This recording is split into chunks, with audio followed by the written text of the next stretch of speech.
네, 안녕하세요. 김주현 세무사입니다. 안녕하세요. 네, 이번 시간은 업종별 세무. 요즘 많이들 창업하시죠. 특히 젊은 분들이 많이 창업하시는 업종에 대해서 준비했습니다.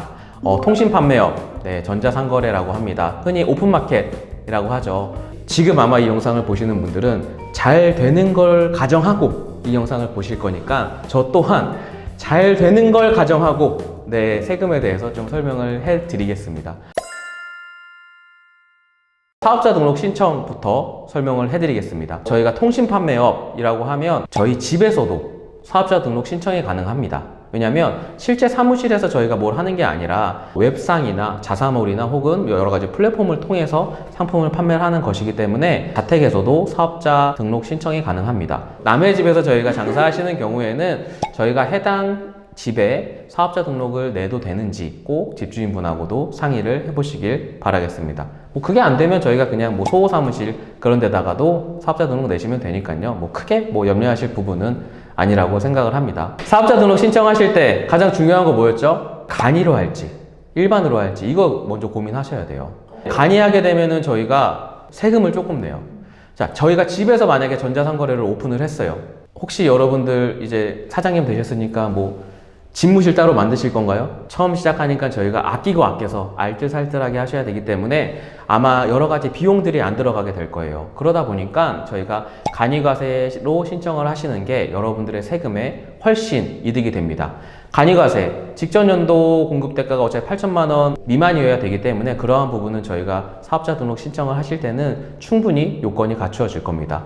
두 번째로는 간이과세가 부가세에 대해서 저희가 이득을 볼 수 있음은 부가세 10%가 아니라 해당 업종에 따라 다르지만 1.1%에서 한 4% 정도의 부가세만 납부하면 되기 때문에 여러분들께서 충분히 가져가실 수 있는 이점이 있습니다. 저희가 처음 오픈을 했어요.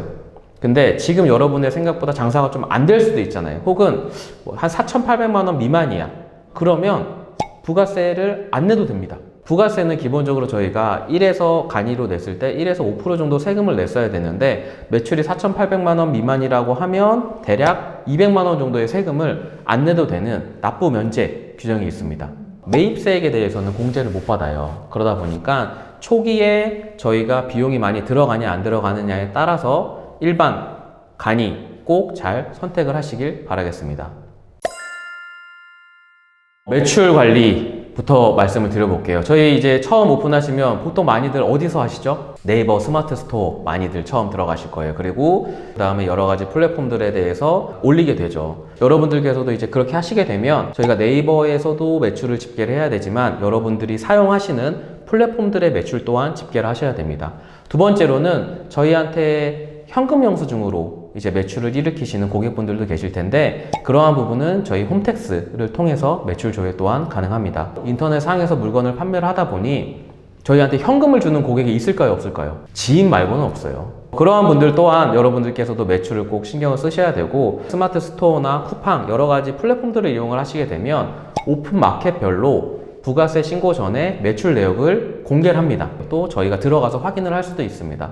그래서 꼭 해당 사이트의 정산관리 페이지에서 부가세 신고용 내역을 다운받으시길 바라겠습니다.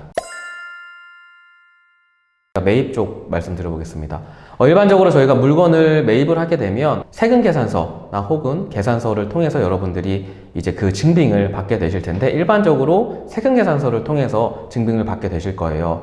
아직까지도 저희가 도매 시장이나 이런 데서 여러분들이 거래를 하시게 되면 전자세금 계산서보다는 종이로 받으시는 경우들이 덜어 있습니다. 그래서 그러한 부분들도 종이 같은 경우에는 해당 내역을 잘 보관하지 않으시고 여러분들이 잃어버리시면 나중에 확인이 굉장히 불편해요.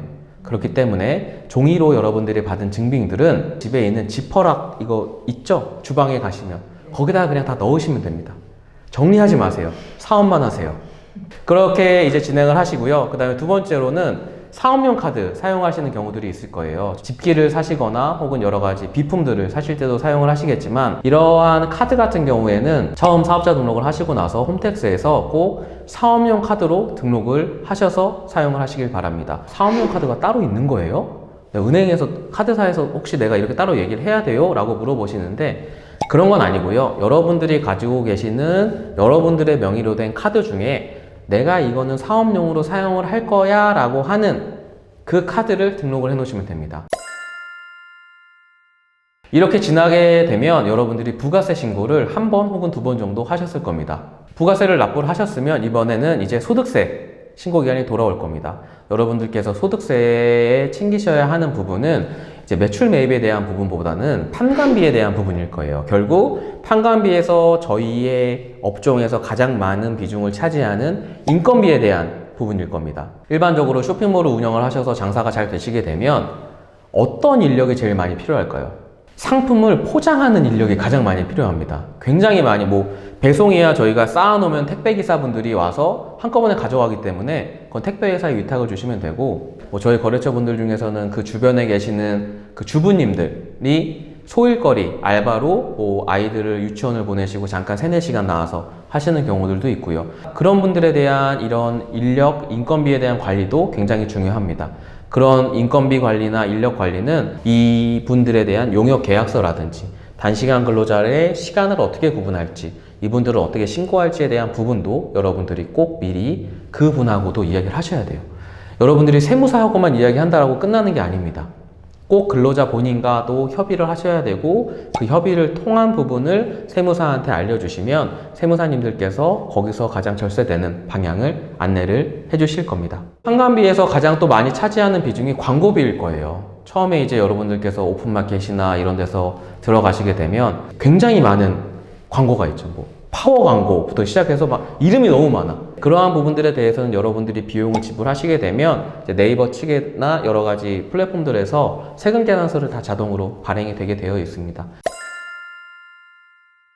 네, 오늘은 통신 판매업 사업자 등록 신청하는 것부터 어떻게 세금 관리를 해야 되는지에 대해서 간략하게 알아보는 시간이었습니다. 여러분들께서도 꼭 사업 번창하시길 바라겠습니다. 감사합니다.